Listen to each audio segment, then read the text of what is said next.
నరేంద్ర గారు, ఏంటి పవన్ కళ్యాణ్ గారు మరొక్కసారి మాస్ వార్నింగ్లు ఇస్తున్నారు?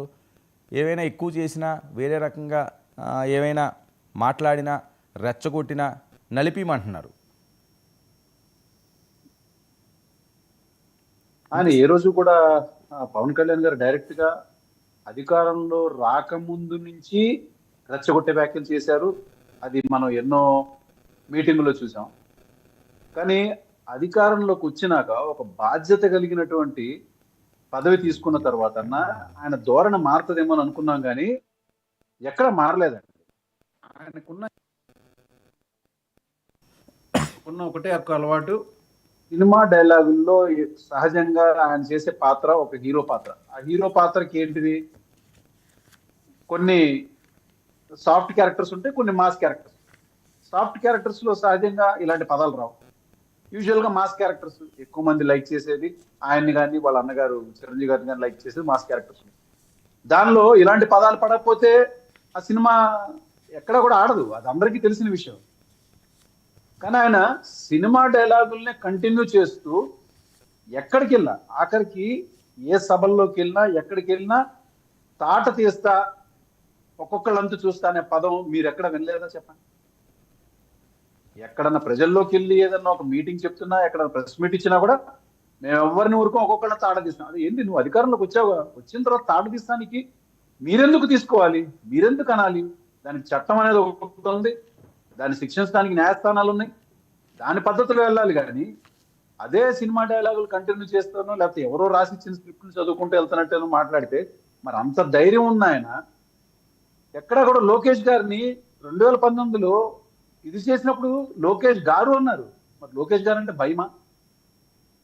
లోకేష్ ని ఎంత చూస్తాననల్లా, నా తల్లిదండ్రులు తిప్పించానల్లా, లోకేష్ గారు అని మాట్లాడారు. మరి అది ఎలాంటి స్క్రిప్ట్ అంటారు? మొన్న సంవత్సరం తొలడుగు అని చెప్పని మీటింగ్ జరిగింది. దానిలో కూడా వచ్చి ఆయన స్టేజ్ మీద ఒక బాధ్యత కలిగినటువంటి ఒక మంత్రిగా, డిప్యూటీ సీఎం గా మాట్లాడేటప్పుడు ప్రజలకు ఏమని ఇవ్వాలి సార్? మేము సంవత్సరం పాటు మా యొక్క అధికారాన్ని తీసుకొచ్చి, అధికారంలోకి వచ్చి మేము సంవత్సరం అయింది, మేము ఇలాంటి చేసాం, ఇలాంటి కార్యక్రమాలు చేసాం, దీనికి అన్ని రకాలుగా ఎవరైనా కానీ చట్టం ముందు అతీతులు కారు, ఎవరు తప్పు చేసినా శిక్షిస్తాం. ముఖ్యంగా మేము గత ప్రభుత్వంలో ఎవరినైతే తప్పులు చేశారో వాళ్ళ శిక్ష అనగానే ఎవరినైనా తాట తీస్తా, ఎందుకు అది? ఆ పదజాలం ఎప్పుడు మానుకుంటారు? అది ఇంకా కొత్త కాదు ఆయనకి, అది అలవాటు అయిపోయినటువంటి పదజాలం. అది ఆయన ఇది కాదు, ఎంత బాధ్యత కలిగినటువంటి పదవి ఇచ్చినా ఇవ్వకపోయినా ఆయనకు అలవాటైన పదం. అండ్ ఆయన స్పష్టంగా చెప్పాడు, నాకు పాలన అనుభవం లేదు. అంతకుముందేమో నా చేతిలోకి పాలనిస్తే ఒక్కొక్కళ్ళ సంగతి చూపిస్తా, ఒక్కొక్క రకంగా ఇచ్చేస్తా, అసలు పాలన అంటే ఏంటో చూపిస్తాం. మరి అది ఆయన నోటితోనే పాలన అంటే నాకు రాదని ఆయన ఒప్పుకున్నారు. నాకు చంద్రబాబు నాయుడు గారికి పాలన తెలుసు, నాకు ఓన్లీ తిరగబడటం మాత్రమే తెలుసు, నాకు పోరాడటం మాత్రమే తెలుసు, నేను ఆయన కాళ్ళ దగ్గరే ఉంటాను, ఆయన ఏం చెప్తే అది చేస్తానని అన్నారు. ప్రతి మాటలో ఆయనే స్పష్టంగా చెప్పడం జరుగుతుంది. ఏం అబద్ధాలు చెప్పి ప్రజల్లోకి వచ్చారో వాళ్ళకి తెలుసు, ఏం వాగ్దానాలు చేసి ప్రజల్లోకి వచ్చారో వాళ్ళకి తెలుసు. ఇవాళ అవన్నీ మానేసేసి చేయాల్సిన వాగ్దానాలు ఏదో చెప్పి కనీసం అవన్నీ నిలబెట్టుకుంటే బాగుంటది. పోటీ మీరు తాట తీస్తాము, తిత్తి తీస్తాము, తంతాము, బాగుంటుంది. మీకు అది అలవాటు, అది చేసుకోండి, ఎవరైనా చేయలేరు. ఎప్పుడో మేమంతా తిరగబడే రోజు వరకు మీరు మాటలు అంటానే ఉంటారు. తిరగబడిన రోజున ఏం చేస్తారు చెప్పండి? అంటే తిరగబడ్డం అంటే మా చేత కాదా పోనీ తంతం? మాకు తంతం చేత రాదండి, మాకు చిత్తి తీయడం చేత రాదా?